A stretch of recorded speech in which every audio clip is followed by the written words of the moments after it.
and are from, your job role and where you work, and one fun fact about yourself. Hi, everyone. My name is Trinity DeWitt. I'm currently in New Haven, Connecticut, but I'm from California in the United States. I'm a first year PhD student at Yale studying neuroscience. And one fun fact about myself is that I was named after the movie The Matrix. Hi guys, my name is Aditi. I am from London right now, and I'm originally from Mumbai, India. I'm currently working as a clinical trial manager at UCL. And a fun fact about me is this year I've read about 200 books so far. Hello, everyone. My name is Bethlehem. I'm currently in Atlanta, Georgia. I'm a PhD candidate at Emory University, um, and I'm originally from Ethiopia. One fun fact about myself is, in addition to neuroscience, I also studied Korean and French in college. Awesome. Thank you so much for those lovely introductions. So for our first question, when did you decide to pursue neuroscience? What first drew you toward neuroscience? Could you please tell us about that? Yeah, sure. I first decided to study neuroscience when I was in high school, actually. I must have been like 16 or 17 at the time. But what really drew me in was, like as a child, I always had a love for science and then started struggling with mental health problems in high school and was curious about what sort of the mechanisms are in the brain that are making me feel this way. So I became really interested in neuroscience and then, from there on out, majored in neuroscience, and it's been a loving relationship ever since. For me, I wouldn't say this is something that particularly came naturally to me. I started shadowing a pediatric neurologist when I was in my high school in order to prepare for med school. And when I didn't get the right grades for med school, I decided to do biomed for my undergrad. And I was very sure I was going to do physiotherapy for my master's and pursue a career in so, but l- as cliche as it sounds, I woke up one day and I realized this is not what I want to do. It didn't feel fulfilling. It didn't feel like I was reaching my potential in this path.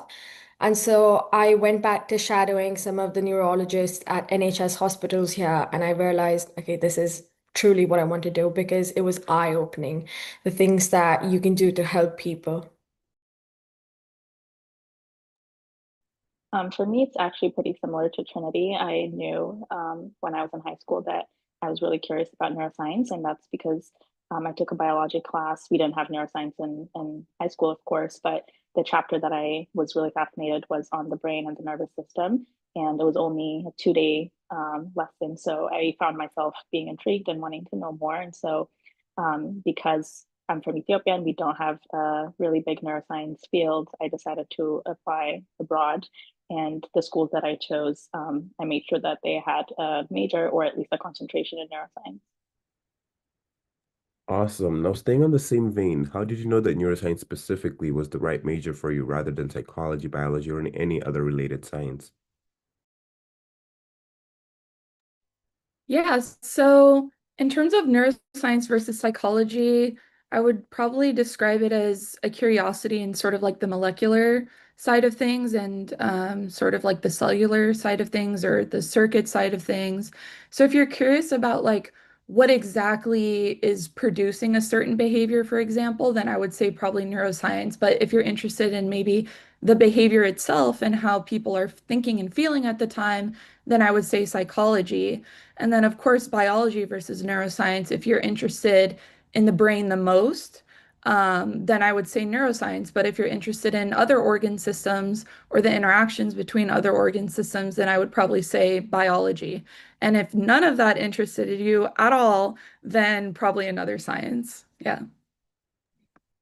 I completely agree with what Trinity said. For me, I feel like studying biomed was a segue into doing neuroscience because it's a very broad course and we did a little bit of everything. Like I said, I wanted to do physiotherapy, so I was very interested in human anatomy, physiology, but also genetics. But what I realized after shadowing is that if there's anything that I can see myself doing in the long run, it was this due to the impact that I felt I could have made on this field. And yeah, shadowing. And then I also, for my undergrad thesis, worked a little bit into neuroscience and how B12 affects brain development in fetuses. And through that research, it really gave me a clearer understanding of this is exactly what I want to do. For me, like I mentioned earlier, I really liked biology in high school, and the couple of lessons I took on neuroscience were really fascinating to me. So when I came to Wesleyan for undergrad, I made sure I explored both biology and neuroscience. My second year, I also took intro to psychology because I never had any classes on psychology. But I realized after that that I was more intrigued on the life sciences aspect, and particularly neuroscience. I found it to be more interdisciplinary. It incorporated aspects of chemistry, you know, when you're learning about neurotransmitters and the chemical formulas. It also incorporated physics, learning about action potentials, and also incorporated a lot of new technology. So I found neuroscience to be an interdisciplinary field, and it incorporated all these other life sciences as well as technology. So I decided to go that route. Awesome. Thank you so much for that clarification. I'm sure students gain much about that different and what makes neuroscience stands out. Now, what kind of mindset, no pun intended, or curiosity do you think high school students should cultivate if they're considering neuroscience? Yeah, I mean, I guess the number one thing, and this might be, overlapping with other kinds of science, but having a mindset of asking questions and figuring out what kind of questions are the right questions to ask as well. Um, I think science ultimately is about asking questions. So developing a mindset around your curiosity, is, I think, most important. 100% agree with that. I feel like being curious comes from the very fact that you're interested in science because you want to know everything. At the same time, neuroscience is such a field where so many questions are still unanswered. So many things we don't have any idea why they're happening, how they're happening. So, truly being curious about the smallest things, the silliest things you may think, and question everything. Even if it may seem obvious, question it, get to the root of it, because you never know. Maybe in science, things are always changing. It can be proved and then it can be proved wrong. So always question things. Yeah, I was going to answer something similar, curiosity, but also the willingness to be challenged. So if you're more into biology, if you're choosing neuroscience, you'll likely have to take physics or chemistry. So because of the interdisciplinary nature, you also have to be more open-minded and being willing to be challenged. Awesome. Now let's take it back to when you first started studying neuroscience. What surprised you the most about the field? What expectations did you have that maybe were subverted, or what exactly notions did you have about the whole field that ended up changing as you ended up taking it on as a post high school? Yeah, for me, one of the things that surprised me the most, but also what really attracted me to neuroscience was exactly how much we still don't understand about the brain, which blew my mind because we are utilizing our brain 24 hours of the day, but there's still so much about its function that we just have no idea about. So I think what surprised me the most was how much is still unknown about the brain, but that also excited me a lot.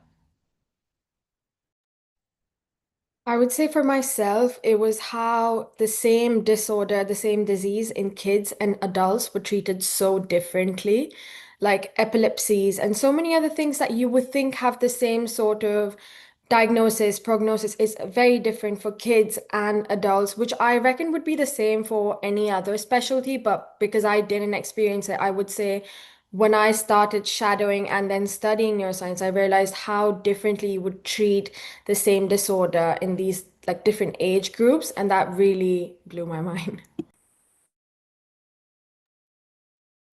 For me, it was how recent the field was as well, and how not too long ago we didn't really have the tools that we now use every day in the laboratory. We really relied more on patients and some surgeries that they had to have, and that kind of indirectly let scientists know the function of a certain region of the brain.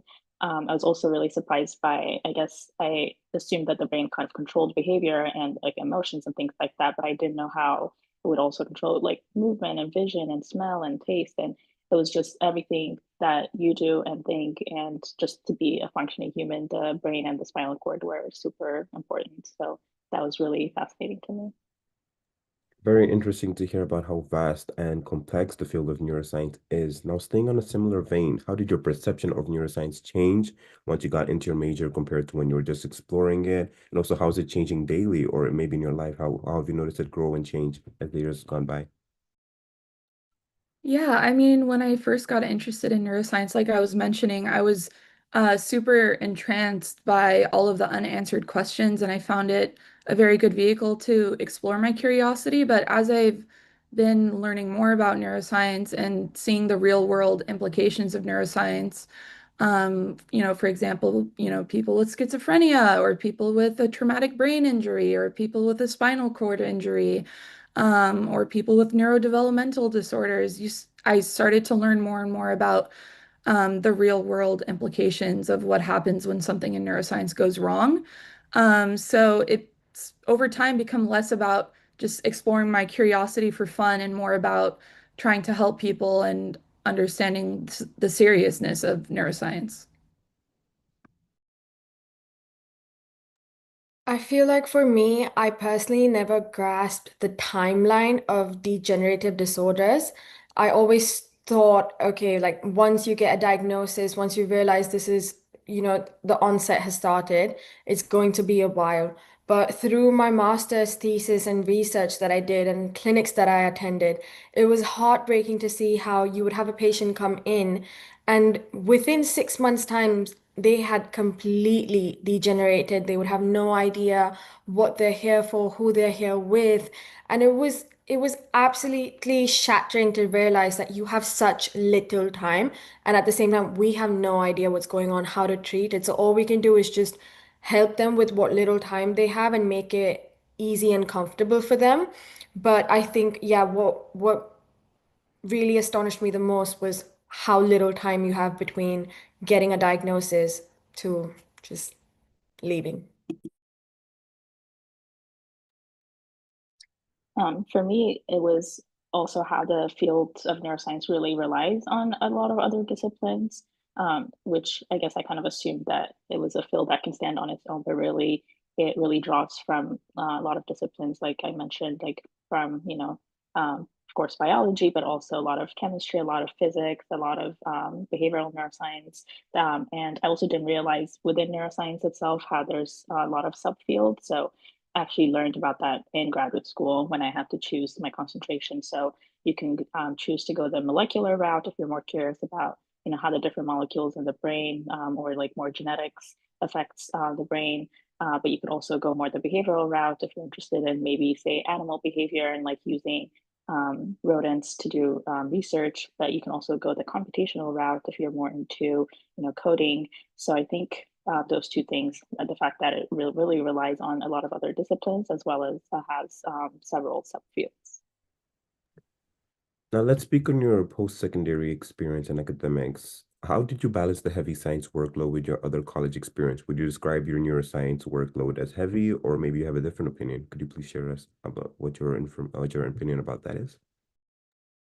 Yeah, I mean, I guess the first thing is realizing, time is time. It's limited, it's finite. So, you have to be very intentional about the time that you're spending working and also the time that you're spending not working. So, for example, for me, that meant pre-planning things with my friends and roommates, but also keeping in mind of that I need to study, that I need to go to lab and pre-planning time for that as well. So probably pre-planning and being realistic with your time and being intentional with your time. For me, what worked best was having my week planned out in advance. Obviously, things change, plans change here and there, but I feel like if you have a general outline of how you want your days and your week to go, it's really helpful because then you can move things around. I made sure I had set amount of time for studying, for revision before exams, that time increased. And when it was just starting of university, when the course load was lesser, we would like still have study sessions so that you could stay on top of things, but then we would follow it up with a treat after. So you got to, reward yourself, but also spend time with your friends you're making on the course. So everyone's in the same boat. And I think that helps a lot because you see everyone else studying, doing things, and that motivates you as well. Yeah, very similar. I also, made sure that I didn't put all my, I guess, heavy classes together. So I kind of spread them apart. I made sure my first year I focused on like intro to biology, and that same semester I took intro to dance. And so that's part of being in a liberal arts college in the US is you get all these classes that are non-science that you can choose from. And so I also, like I mentioned in my fun fact, I was really interested in language. So I took Korean, I took French, and just really made sure that my educational experience was well-rounded and that I really took advantage of where I was. And also as an international student, I wanted to make sure I took the chance to really enjoy being in the US, whether that's traveling during the breaks or I also did a summer study abroad. So to balance the heaviness of my major, since I wasn't able to study abroad for a full semester, I still made sure that I had at least a summer where I could kind of put myself in a different culture and environment to really learn the language and still take advantage of being a college student. And like both of them mentioned, also really make sure you're investing in friendships and connections because once you graduate, those will still remain. And so making sure that you make time for those as well. Now let's get into some specifics. What were the most challenging classes specifically for you, and how did you handle that? Could you please share your experiences? Yeah, so for me personally, it was actually neurodevelopmental neuroscience because it's actually not something that I'm interested in personally. So when I took a class on it in my undergrad, I found it very difficult because, for all my other classes, I had my interest and my passion that was, helping to push me through the class. But in this case, with developmental neuroscience, I didn't really have that. So, in those kinds of moments when you're dealing with things inevitably that you might not enjoy, but you have to do, that's when you really need to rely on your grit, and your resilience and just push through it and be intentional about pushing through it and, learning to do things that, you might not like, but you need to do. Yeah. For me, there were definitely a couple of classes that I found difficult for me. Epilepsy was one of them. So we had specific classes on individual types of things that are probably going wrong. So we had epilepsy, we had dementias, and then different types of dementias. We had classes on Parkinson's. So there were different classes that I found difficult, but I found the way for me around the difficulties was because I had a big friend group of like about around six of us, not very big, but six of us. And so it just so happened that each and every one of us was better at a particular class. And so we would have a lot of group study sessions. They personally worked really well for me. I'm not somebody who can study by myself. I get distracted very easy. So it's also a matter of understanding what study methods work best for you. And so we would have these little study sessions, flashcards, where the person who was more well versed with the topic would, quiz us, explain us the mechanisms in a way that the best way to go about it is to think that you're not actually studying neuroscience, you have no idea what neuroscience is, and for them to teach you in a way that you're not somebody with a science background. So you truly understand the very basic mechanisms in layman's terms, and then you can actually then put it into use. For me, it was organic chemistry, which is a required course for neuroscience. And like I mentioned earlier, we do use a lot of chemistry in neuroscience. But even though I really liked chemistry in high school, I think organic chemistry was kind of almost like learning a new language. And so I really had to rely a lot on office hours with professors, going to discussion sections with TAs, teaching assistants. I also had to use a lot of YouTube and Khan Academy, but again, it's part of choosing the major is being challenged to take courses that maybe you didn't take in high school. Awesome. Love the variety and the different op opinions and methods that worked for you guys. And I love the Feynman technique shout out over there. Now, could you share with us a moment where something in class or lab suddenly clicked for you and further your passion for the subject? It might not have been, and these particular things might be in an internship or some experience. Could you please share us that experience? Yeah, for me, I just had one recently, like t about 2 days ago, actually, for my program. We had faculty come in and give, these short talks about what they're doing. And there was one that was working on spinal cord injury. And in his presentation, he was demonstrating this device that is now being inserted in neurosurgery into the spinal cord and has artificial intelligence to help generate electrical input when patients with spinal cord injury want to move or walk. And he actually had a picture of a patient with spinal cord injury in his presentation and, told us a little bit more about this gentleman. And to me, it was a reminder of how real it is and how important it is, and kind of really reignited my passion that I know exactly why I'm doing this. When I was working and doing my research, doing my master's, I remember I was helping a friend of mine actually who was doing her PhD with coming up with a phone app to help diagnose the specific sort of Parkinson's a person has, because different types of saccadic eye movements help with diagnosing the specific type of Parkinson's a person could be having. And so for me, I always dabbled in how AI can work in different fields of science and specifically neuroscience. And I feel like when I saw how technology and AI were coming together, I realized, okay, because that is something that I want to do in terms of, future career aspirations. And I realized, okay, this is something that can actually happen. And I saw it happening in front of my eyes. And that was very eye-opening. For me, when I joined my the lab that I chose in graduate school, I'm currently studying a disease that basically affects the way that patients sleep. And instead of a lot of people know about insomnia, but these patients have hypersomnia, which is like sleeping a lot during the day. And I guess I hadn't realized how, of course, sleep is important, but being hypersomnic, how that really affects your quality of life. You're not able to, go to class and listen to your teacher or go work and make money. And I think just understanding that all of these things like affect their quality of life as well as like the loved ones around you, right? So families really have to be there for them and provide for them, and like the amount of financial and emotional burden that like different diseases can create really fuels my passion and really helps me, like every day that I go to lab, hopefully that's like a step towards finding some kind of cure or treatment or understanding of their disease so that we can better help them and have a better quality of life.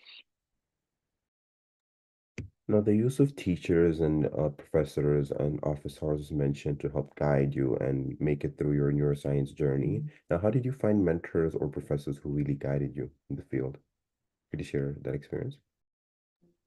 Yeah, for me, it was a little bit of a mix of two techniques. The first one was just talking to people, going out of your way to talk to professors, either after class or at office hours, or emailing them to ask if they have time to meet with you. Just having conversations and seeing, some professors maybe you connect with more than others, and pursuing those relationships because those could be good, very good mentors for you. So that was one way. The other way that I explored was just cold call emailing professors that I was really interested in working with. And, you know, never underestimate the power of a very short, respectful, concise, effective email to someone that you don't know at all. If it's written the right way, it actually does have a pretty good success rate. And that was actually how I found my first lab that I ended up spending like 3.5 years in. And, was the experience that catapulted me into grad school. That started off as a cold call email that I just sent because I read about her work on her website and I was super, super intrigued and I wanted to learn more and I wanted to meet her and, just send a cold call email. So, talk, have those conversations, exit your comfort zone, get to know people as scientists, but also as people, and send emails when you're interested. I feel like as daunting as it can be to speak to somebody so senior as professors and who are doing such great things in the field, I do feel like it's very important to just put yourself out there and after lectures, when you have the opportunity to just go to them, ask questions. If not, just tell them that you had a lovely experience in this lecture, how it stood out to you compared to other lectures, and that you would like to catch up. And because at least in the UK, things work very differently. We're all given a personal tutor who's in the same field that you're studying in. And so that is very helpful because even if nothing else works out, you can always go to them. You have semesterly meetings, you can have weekly meetings, it's all up to you. And so again, if nothing else works out, you're trying to speak to professors, but you're not able to have a connection, you always have your personal tutor to go to. Make sure you have a very good relation with them because they're the ones who will write you a recommendation letter when it comes to going for your master's or a PhD program or even your first job out of university. So make sure you put in effort in that relationship and truly take their experience and advice because they've been there, done that, and they truly know about the field. Yeah, I really second everything that's been said. For me, coming from a culture that was more hierarchical and students don't really get a lot of time to interact with professors one-on-one, it was really surprising to me when I came to the US and there was such a thing as office hours where the professor had actually kind of required to have that time set apart from class where you can ask questions and talk to them, get to know them. And so I think depending on where you go to school, like know what the culture of that environment is like and really take advantage of it.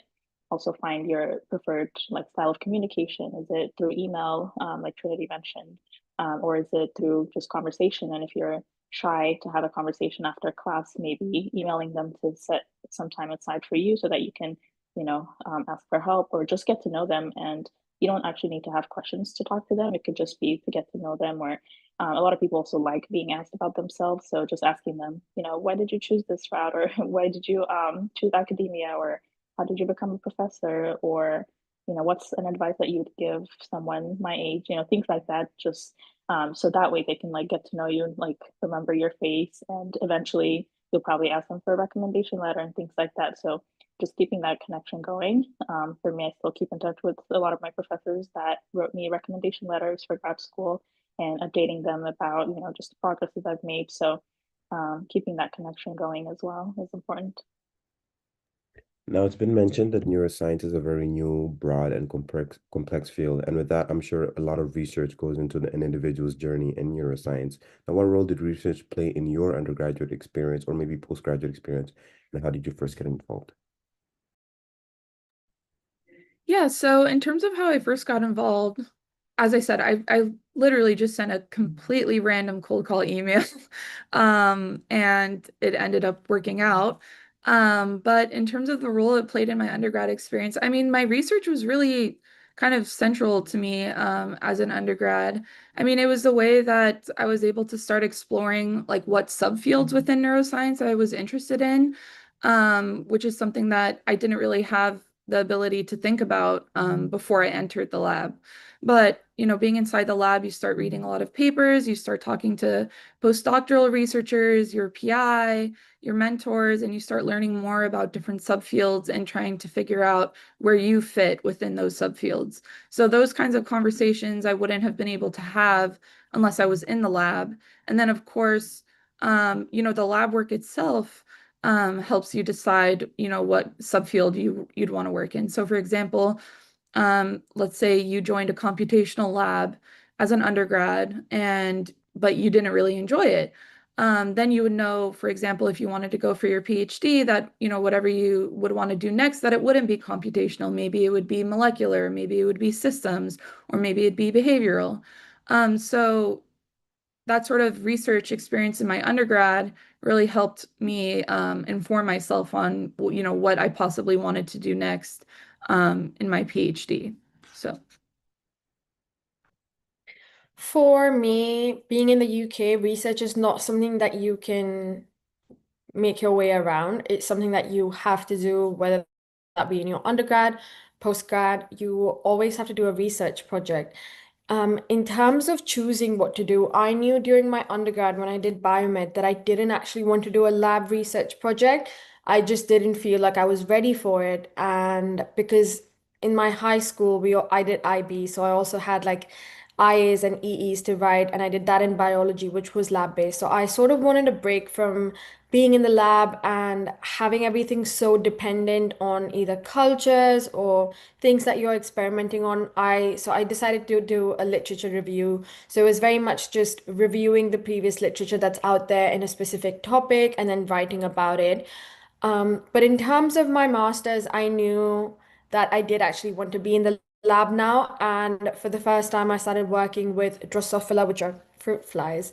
But like Trinity said, it can either tell you what you do want to pursue or what you are not interested in. So after my research, I realized, okay, this was a good stunt, but I do not actually want to be working with living things because you have to very much be on their timeline. It's not dependent on you. It's on their life cycle. It's on their life cycle and when they're going to have, lay their eggs and everything. So you can always make your way about, okay, I want to follow this field and this specialty, or I would like to deviate a bit from this.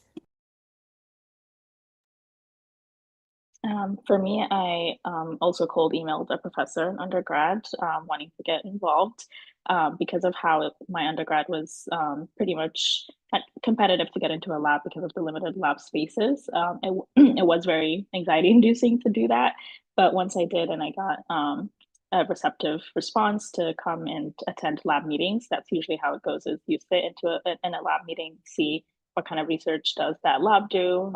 What is the culture like? The environment like? What kind of tools do they use? Is it a fruit fly lab? Is it for me was a zebrafish lab, and I had never worked or seen zebrafish, so it was just the first semester was basically just me sitting in that lab meeting to familiarize myself, and then the spring semester I started shadowing actually a senior undergrad student who was working on a senior thesis, and so shadowing was basically just kind of going around, taking notes, seeing what she did, asking questions, and that was really helpful. And once she graduated, I was able to get a position. Basically, one position kind of opened up, so I became an undergrad research assistant. I worked through the summer. Um, that was really a daunting experience just to come into a lab and like have a project of your own, but at the same time it gave me kind of like the feeling ownership over a project, and really like feeling like, oh, this is, I have to be the one coming into the lab and doing this today, and really makes you feel like connected to the project.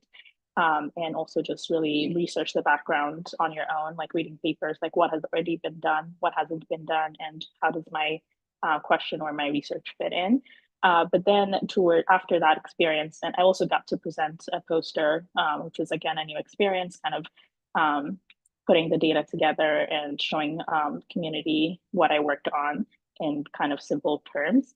And then I decided that, that was an intense experience. It was really cool, but I didn't know how I was going to balance that with classes when I started my second year. And so I actually kind of deviated a little bit and decided to focus my energy on these classes that I was taking, as well as the languages that I was learning, as I mentioned. And I decided that, after my undergrad, I'm going to take a couple of years just to really delve into the research side of things. So I applied to what they call here is like a postbaccalaureate program or postgraduate position. So I actually worked at Yale. So I was in New Haven for 2 years. I really liked that experience, and really gave me more confidence that, I can kind of see a project through from the initial stages of planning it to executing it and like writing a paper on it. And then I decided that, I'll apply to graduate school, like to a PhD program using those skills that I developed. So even though I had that experience in undergrad, really was just that first year. And then, I felt like maybe I wasn't competitive enough for grad school, which is why I took those 2 years. And it really was a good decision, and really encourage students to, I know you're in high school and still trying to get into college, but even when you're in college, I do advise people to take gap years between undergrad and grad school to really think about it. I love the little small world moment over there. Now, looking back, what would you have done differently in your early research opportunities, given the experience and the knowledge that you have now? Yeah, definitely looking back, I think I wish I put less pressure on myself as an undergrad. Because, as Bethlehem was kind of touching on, you do feel a lot of pressure. Being in a high performing environment with super, super smart people doing super hard stuff, and you're just this random young person who's like kind of really curious, but you don't really know anything, and you don't know the skills that they know, and you don't know the papers that they know, and it ends up kind of feeling kind of intimidating. Um, and so I felt a lot of pressure to sort of perform and do well in the lab. And, it kind of hampered my experience in a way. And there was no one putting that pressure on me. It really was just the pressure I felt on myself. So, if I were to do it again, I think I would definitely put way less pressure on myself. I mean, you're an undergrad. Everyone knows that you're an undergrad, and their expectations should be scaled like proportionately to that. So, yeah, I would have put less pressure on myself and really just took in the moment to enjoy the science and enjoy exploring something new for the first time. This is going to be a 180 from Trinity's answer, but I actually fortunately wouldn't change a thing with the way that my experience has been so far and in terms of research opportunities, because like I mentioned, for my undergrad, I decided to do a literature review instead of doing a lab experiment. And that actually gave me um, more experience in writing, again, a systematic review that not everyone would have had, because if you do a research paper, that's very different to how a systematic review works. And now, after my master's, having done a research paper with research that I conducted myself, I now have experience in both those two different types of papers that can be written. So I do feel like I made the right decisions. But also, touching on what Trinity said, it is so, so, so easy to put pressure on yourself, not even because of what others are saying to you, but it's very much you yourself do it. You're like you're your worst enemy. And it happens because you're doing such a course, you're at such a university where again, everyone's smart, everyone's doing so well. And so you're pushing yourself to be better and do better, which understandable. I mean, obviously, I wouldn't say be laid back and everything will work out. No, you have to do things yourself as well and make an effort in order for things to work out. But don't go crazy. Like genuinely, as cliche as it sounds, you have one life. Enjoy it. You know, being in such a morbid environment, seeing how easily things can go wrong without you even making an effort. You know, you don't have to jump off a bridge, bungee jumping for things to go wrong. Your body does enough on its own. So take a breather, spend time with your friends and family, and really just take things one day at a time, because as much as we all say this to you right now, and as much as your parents and your teachers say this to you, and you're going to be like, they're not making sense, everything works out. Everything does really, really work out. But have faith in yourself, make an effort, but also know that whatever happens is happening for a reason, and it will then take you in the direction that you're meant to be. Combination of both. So there's a few things I would have done differently, not necessarily like the decisions I took and like the path that I took, but in terms of how I felt when I was an undergrad. Like the intimidation of being intimidated by people that are in more senior positions than me. I think now as a grad student, I really love approaching like undergrads and like really helping them and like answering questions. So I think don't be intimidated by people. They're just people with more experience, and you'll get there one day as well. And so I think put yourself in that position. Like if I was a professor, like would you, wouldn't I want to help a student? And wouldn't I want to give them advice? So you'll get there one day. So just kind of like put yourself in that position. Don't be intimidated as much as I guess I would have changed that part about the way I thought, but in terms of the actual decisions that I made and like how I kind of paused on research for a few years before deciding to go back. Like, I don't think I would have changed that because those 3 years that I wasn't doing research, I got to develop in other ways. I got to experience new opportunities. I now don't really have access to. So I wouldn't change that. But the self-induced stress and pressure, that aspect, I really like kind of would have changed that for sure. Now, collaboration, the importance of collaboration was mentioned in like study groups and all of that sort, and I'm sure it plays a big role in the field, even in your research and on your work experience and all of that. Now, what did you learn about collaboration from working in neuroscience labs or group projects?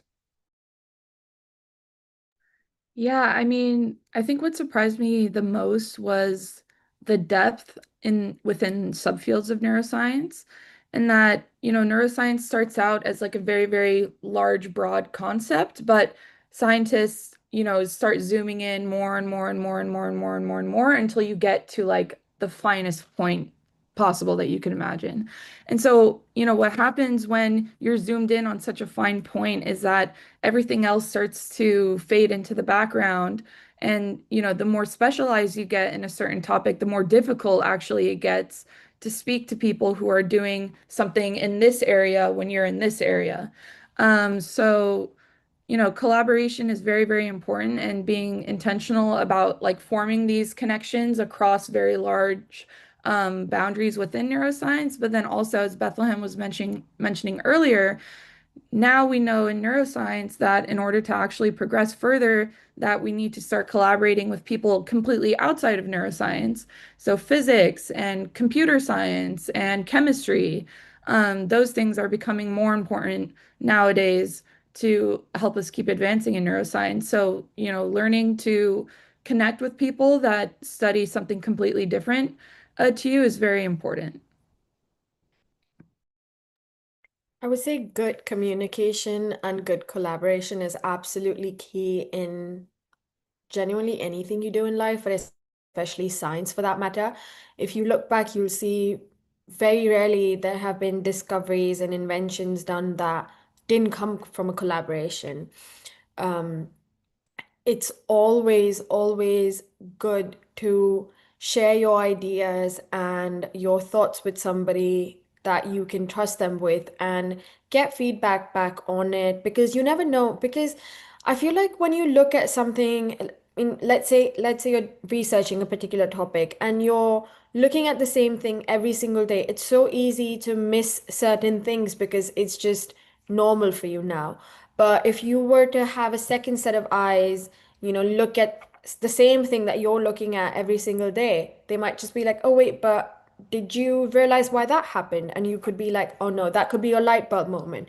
So I feel like it's very important to have multiple sets of eyes work and, give you some feedback, help you. And during my research project during my postgraduate, I was in a lab with three postdoctoral researchers. And even though we weren't specializing in the exact same thing, we were all still working with Drosophila.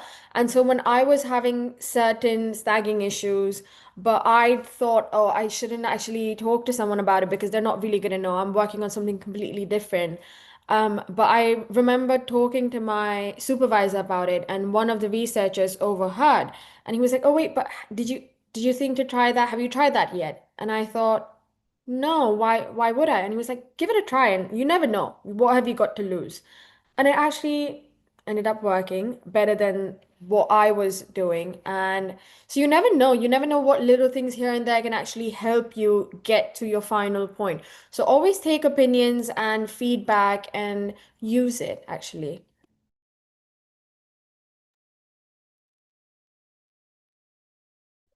Collaboration is definitely a key aspect of neuroscience, particularly like I mentioned several times because of interdisciplinary nature. I didn't know that in undergrad. I thought the lab I was working in was pretty small, and we kind of relied on each other. And I think that's also the style of mentorship that I got. Like, they didn't really expose me to, their collaborations outside of their lab, even though I'm sure they had it because you really can't do research on your own. But once I got to my post-bac program, yeah, we were working on more of like the biophysics element. So I was kind of studying how a receptor for a neurotransmitter worked and what are the conformation changes that it undergoes. But then we had collaborations in actually like California who would like synthesize compounds for us to test in vitro or like in cells. And then we had collaborations outside of the country that were actually testing some of these compounds on like mice and how it changes their behavior. And so when we worked on the publication, we put all the data together. We also like, wrote things together, would have contributions, and then it ended up being a paper that got really high, published in a very really good journal, Cell. And so I think collaboration is really important aspect of research, and you don't get a full picture unless you collaborate because, like Trinity mentioned, you really tend to kind of focus on a very minute element of a topic, and then once you have all these other collaborators join, then it kind of expands and becomes like a full story, a full picture. So it's a big element of neuroscience research. Now, with some classes, subjects, or field, a lot of the classroom learning can feel very disconnected from what you actually do in the field. I wonder what the experience is like for neuroscience. Could you share about how you connected classroom learning with real-world neuroscience applications? Yeah, so in the classroom, like you said, sometimes material can get dry or you might not understand, what the actual implications of for example, like this molecule being missing in the brain or this gene being mutated in the brain. It's like, okay, that's great. Let me memorize this for this test, but why is this actually important? Well, the reason why it's actually important is because there are a ton of people walking around every single day. Some might be within 5 miles radius of you right now who are being severely impacted by some of the things that you learn inside your textbook. So for me, that meant, watching a lot of interviews online, like on YouTube, for example. You can learn a ton about the real life experiences of people who have certain disorders or neurological diseases. And when you start to hear about how people are actually living in these bodies that are disordered or diseased, it starts to become a lot more serious and a lot more important when you sort of hear about how their day-to-day is completely impacted by this disease or disorder. So, and then, of course, you might have some conversations in real life as well. Like you personally might meet people at some point with some of the diseases or disorders that you've learned inside your textbook. So it becomes very real then as well.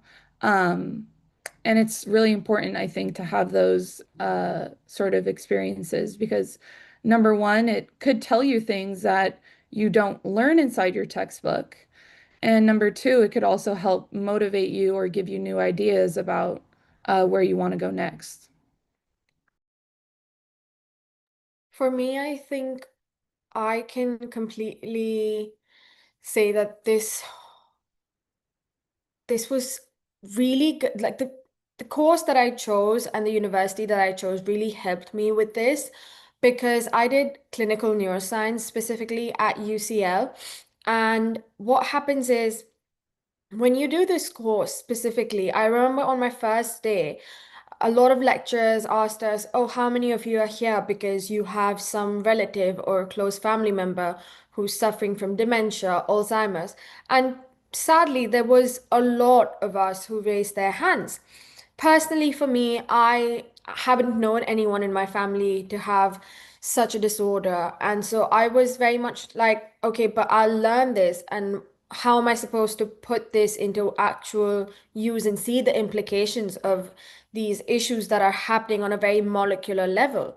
And turns out that this course is called clinical neuroscience because we were allowed to attend clinics that you can't really do that easily at a lot of universities, at a lot of in a lot of courses even. Because if you did just neuroscience at UCL, you wouldn't have access to the clinics that we did.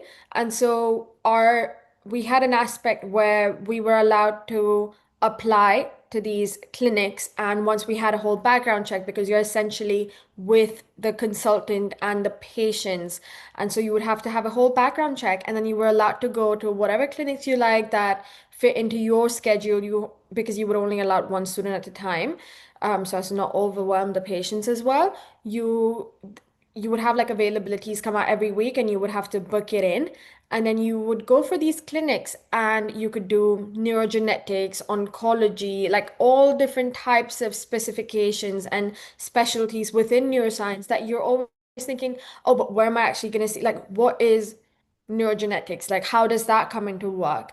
And so you go for all of these different clinics, neuropsychology, oncogenetics even, and then you see how all of these things are actually affecting people in real life, the implications of the things that are just words on your lecture slides. And that really puts things into perspective, and that really connects the distance from classroom learning and the implications of it and applications of neuroscience in real life. Yeah, I definitely agree that learning about different diseases does kind of help connect the classroom material to real world applications. I think that's a good example just because, like both of them mentioned, you see people walking everywhere that have some level of, impact in that's mental health, that's induced by kind of our environment. We're all kind of subjected to that, or it could be something that's genetically has a genetic cause like a mutation or something that was inherited. So whatever the cause might be, kind of we're all walking around in this world with some element of like a topic that relates to neuroscience, right? So I think the classroom content really heavily does relate to real world application, and that's also why I love neuroscience. Is mental health is really important, and that's really easy to link it with neuroscience. So learning about patient cases, I remember learning about like patient HM, who's like a really well studied person in neuroscience, and how when he got a surgery for his epilepsy, like he like lost the ability to make new memories, and like even lost like memories up to like 10 years before the surgery. And really linking that, wow, like really like a region of our brain can really be linked to how we are, how we function, how we store memories, how we relate to our loved ones. And like that really touched my heart and really made me again more passionate about the topic, and how like something that's going on internally can really affect the way we relate to the world. And sometimes it's really easy to be kind of bogged down in the lab, but it's also good to do outreach activities. So sometimes when I get the chance, I do like outreach with high school students, or even younger than that, to really show them how the brain is not this, even though we like to think it's a mysterious organ, it's really kind of easy to see that output in the real world, and to really see like things like movement, and being able to control how you relax and contract your muscles, things like that. So it's just, I think, love that neuroscience is not only this mysterious subject that's for well-educated researchers, but really something that anyone can be fascinated about. Yeah. Now let's take it back a little bit. Were there ever moments in neuroscience with everything that you found the field to be, you doubted whether it was right path for you? And how did you move past that if you went through that experience? Yeah, so unfortunately or fortunately, I honestly I haven't had this experience. But I would like to still give a piece of advice if I was speaking to someone who was having that experience. And I think the piece of advice would be to follow your interests and to follow your passions wherever they take you. Um, my mom always told me, do what you love and everything else will come. So that was kind of sort of a core principle that I've always had entering neuroscience, is just following what I love and doing what I love. And so I think I would encourage someone who's having doubts about what they want to do to just follow what they are interested in. And, what if it's, whether it's within neuroscience, but within, maybe it takes you to a different subfield of neuroscience, or maybe you continue pulling on that thread and it takes you out of neuroscience completely. That's totally okay. I think, part of the privilege that we have in life is, getting to pursue what we enjoy. And it's not a privilege that everyone has. So if you do have it, it's important that we cherish that. So, just follow what you love. If it takes you outside of neuroscience, it's okay. If it takes you in a different part of neuroscience, that's also okay. But I think in general, people can contribute most productively and most effectively when they're doing something that they really care about. So I think that is the most important thing. Unfortunately, I think having moments where you doubt whether you're doing the right thing, whether you're doing something you're meant to, is something that's very common and a lot of people experience it. I do, um, and I think that's okay. That's very okay to have chosen a specific path, and think that, oh, there's no way out of this, and now I'm sort of stuck here. That's a very morbid way to think about it because, like Trinity said, we have the opportunity and privilege to always branch out. And sure, you could think of it like, oh, I spent all this time and money and energy in this, getting to where I am. It's an experience. You've learned so much from it, and you've made so many connections. Maybe you're wanting to go in a different field. You never know that connections from this field and connections from this time actually become useful in whatever you want to pursue then after. I think it's very okay to doubt what you're doing, whether that be arts or science or languages. It's very normal because being humans, it's very rare to have, a single interest. You're going to have multiple interests, and okay, some things are just hobbies, but some things are passions. And for a lot of people, they're so torn between two decisions, two courses to study, that I think it's normal to be, doubting yourself, and that's okay.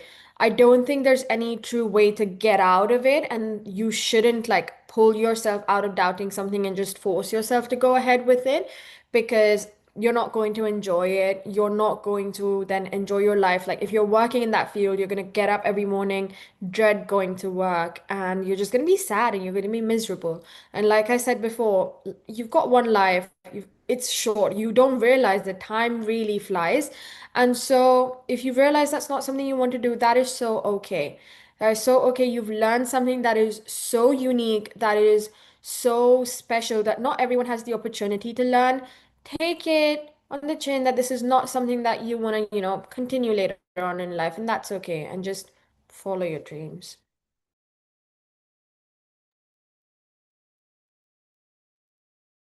Similar to Trinity, actually, I never really doubted that I am in the right place in terms of what I study, but also like AJ said, it is okay to question that.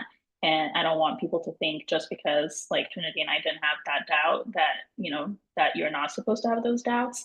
In fact, in terms of just career path, right? Like like for me, like I knew for sure that I wanted to do neuroscience, and at every step I've gotten science that kind of validated that decision. But in terms of like the specific path, like whether that's grad school, continuing through the academic rank, or whether that's to go into like industry or teaching, and there's so many paths. So I do always kind of question that and always have ideas whether I should maybe pivot a little bit. And even now as a senior grad student, I'm constantly thinking, do I want to continue doing research at the bench in the laboratory, or do I want to incorporate some element of like community and people engagement? You can really have different ideas and thoughts, and it's okay to experiment with them. And like AJ said, again, take advantage of the like resources and the privileges that you have. I think to even be thinking about studying neuroscience, to me it's a privilege because not everyone has access to that knowledge or the material or the professors. So if you find yourself in a position where you have resources and access to that, why not try, right? And you can find yourself maybe not being as interested anymore, and then you can switch. But if you do have the access and the curiosity, I think it's worth pursuing. Thank you so much for that. Now we're running short on time, so we'll leave it off with one last question. What is one final piece of advice that you would give to students that you wish someone had given you before starting your path? Wow, man, that is a tough question. Yeah, I think I'm just going to repeat my answer earlier, which is to follow your passions and to follow what you love. I think that is really just a core guiding principle for me now, and I think, it's important that I carry it throughout my PhD because, even within your PhD, there are going to be lots of turns and roads that you're going to have to choose a path to go down. And I think ultimately for the next, 5, 6 years, I'm going to be trying to focus on doing what I love and following my interests in research and outside of research too. I think ultimately following what I love is the most important thing to me. I wouldn't particularly say this is an advice that I wish I was given, but these were different advices that I was given by people. And one of them, again, follow your heart.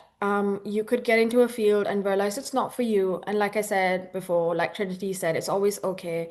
You can choose to do something else. But also on a more technical note, the way universities work in different countries is very different, very, very obviously. And so I looked into the US and the UK to do my further education, and I realized the massive differences it has. And you guys being international students, I'm sure you're looking at the US, the UK, maybe you're looking at other countries I personally don't have much idea about.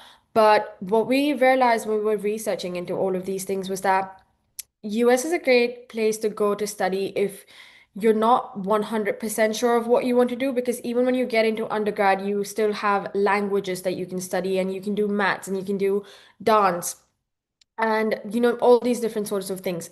In the UK, we're not about all of that fuss. You come to undergrad, and like I said, I did biomed, you stick to it. Like you don't have language, you don't have maths, you don't have anything else that you don't truly need to contribute to your degree. And then you just have courses like biochem and then physiology, anatomy, all of these sort of different things. But it's very like course specific, course based. You don't deviate from it. Then it's on you to choose to go to, join societies for like sports and extracurriculars. Again, for my master's, I did neuroscience, a 1 year course, 5 months of lectures. You can imagine how put together that was. It was very concentrated. And then about 5 to 6 months of research writing my thesis. So it's very different. Again, in terms of PhD, in the UK, it's about 3 to 4 years, which is very, very accelerated than how long it would be in the US. So really research into how sure you are about what you want to do, if you want a little more leeway into what you would like to study at the same time, and then choose the course, choose the university, choose the country, because every university within a country itself has a different way of going about giving you your course and teaching. So do your research, because this is not a small decision to make.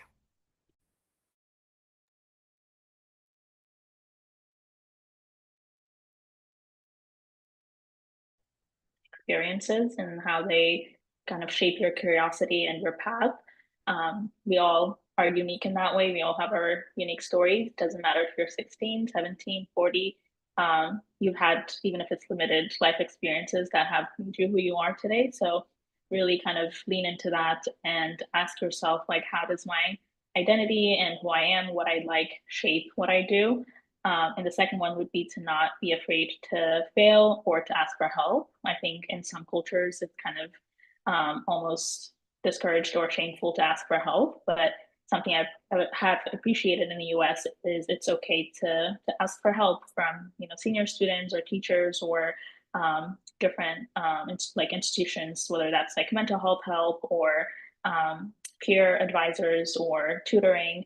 And so depending on where you are, like AJ said, like the resources might look different, but just don't be afraid to ask for help. And if one person doesn't help you, like don't like take that, shouldn't ask for help, go to the next person. We're all different individually. We have different experiences and different, advices. So kind of take multiple people's input and also look at your own story and just branch out sometimes and try all these different things and apply what you know to something that you care about deeply. We are at the end of our time, but thank you so much to our panelists for spending the time today. Wonderful insight into the breadth of areas specialize in, what the key highlights are, as well as some things to watch out for in the realm of neuroscience. So thank you so much for being so open and honest. Thank you also to the viewers. I'm sure you can agree that our amazing panelists have done a fantastic job and provided some crucial information to guide decision making around your next step. Once again, if you need any help with any university or career guidance, do check out our website and Instagram. With that said, one last huge thank you to our panelists. Thank you so much, all. Have a great day.